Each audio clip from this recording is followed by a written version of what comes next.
Good question, Dietrich. Well, first of all, what's important to recognize is the source of what rage really is. Rage is not just loud anger. For you, it's playing out as loud anger. You know, you're feeling the rage as anger. But what rage comes from, its essence, is a feeling of being powerless, or having given your power away, or feeling as if it was taken away from you. So rage is always, and why it's intense, is because a part of you knows that you have given up a part of your consciousness, a part of your belief system, a part of your future, a part of who you are. You've abandoned it. And it's because I have a belief that something outside of me is somehow more powerful or has more control or influence over myself and my future. So right now, being angry is the form of the rage that it's playing out. But rage can come with different expressions. For instance, rage can be an expression that shuts you down, to go into just like giving up. What's the use? Why bother saying anything? Why do anything? Just go along and be quiet. The silent rage can be turned inward or it can be outward. Now, I'm glad that you're feeling it as an expression of anger that you're sensing, but give yourself time and space to feel it and to express it, to let it come up and out of you rather than to harboring it down and in. So the way, and I'm not exactly sure what's going on with the bull chase in Spain. I know they do it this weekend, this week has been their annual event. I saw it on the news, but I don't know specifically what you're angry about. I haven't heard the latest news, to be honest with you, Dietrich. So, like the war close to here, okay. Yeah. You're saying that I feel powerless because I can't stop it, like the war close to here. Absolutely. And, you know, the thing that's important with what's happening in our world, a couple of things, is the collective consciousness and what pushes our buttons, what gets under our skin. Yes, I'm heartbroken about what's going on in the war. And I know you're very close to it being in Germany. It's the resonance, the energy, the vibration must be something I can't even fathom from what you're dealing with. But when you can realize, okay, am I going to feel and respond or react to what's going on in the world with more anger, with more hostility, with more frustration, which means I'm feeding and tuning into that collective energy, making it stronger? Or am I going to say, wait a second, this is triggering me, this is under my skin, this is really bothering me, this is in my shadow. So what about this going on out here?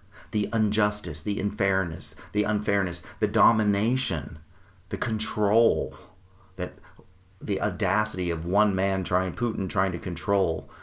You know, what is it about that I can process and get angry about? And what is it that may be a reflection bubbling up, maybe not from this lifetime, but from a collection of previous lifetimes, that my higher self and soul says, this is bothering me, it's getting my attention for a reason. And it's not about just feeding more of the same, it's about taking my power back from that and to respond rather than to react.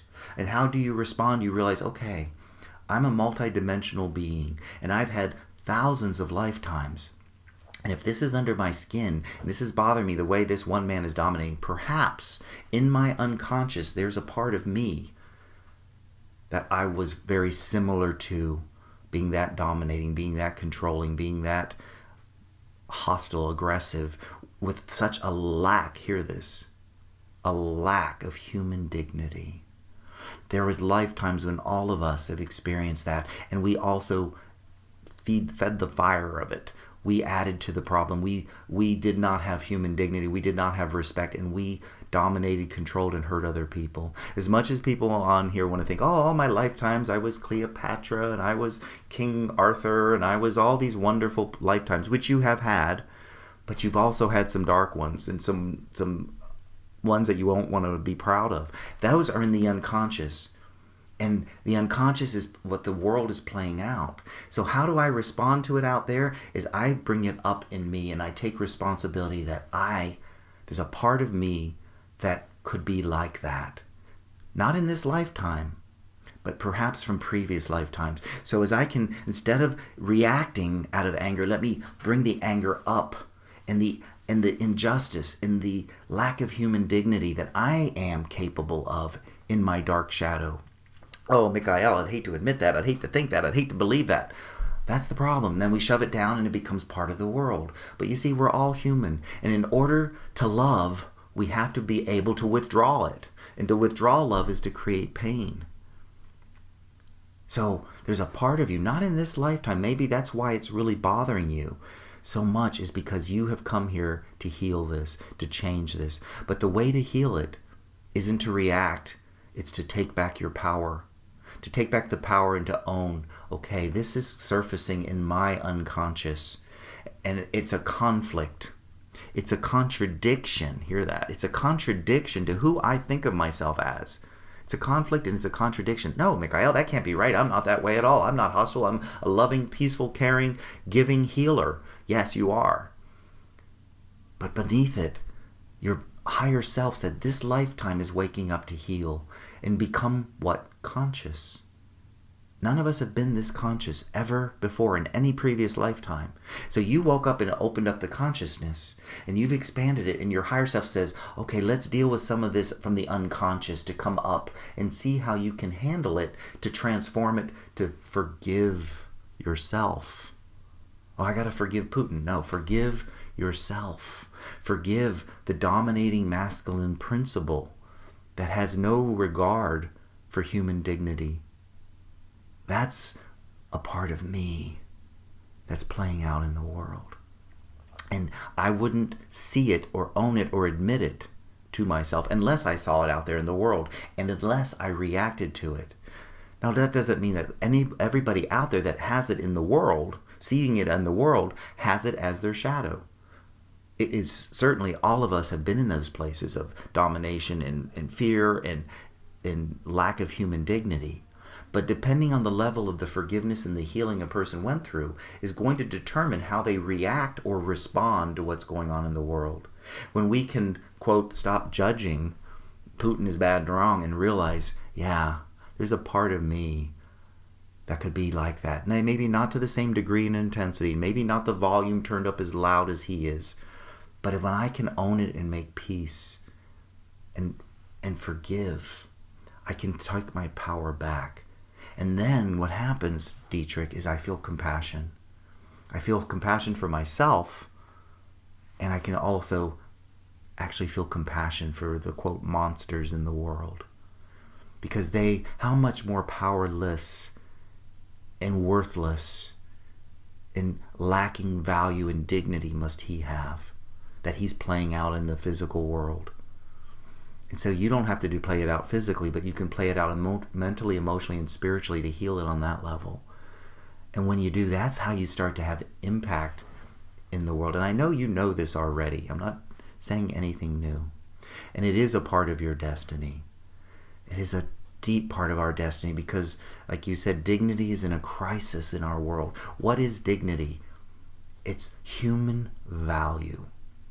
That every single one of us is valuable. Why? Because we're all expressions of the divine, of God, Goddess, all that is. We're all expressions. And God doesn't make junk. But then we come into a world with all these different expressions of God, and we have an ego that feels insecure and is trying to make you safe, and it says, okay, we all have to be like each other, we all have to click together, and we all have to agree on the same thing, we all have to believe the same systems, we all have to go to the same church, we all have to believe God's a certain way, we all have to conform to feel safe.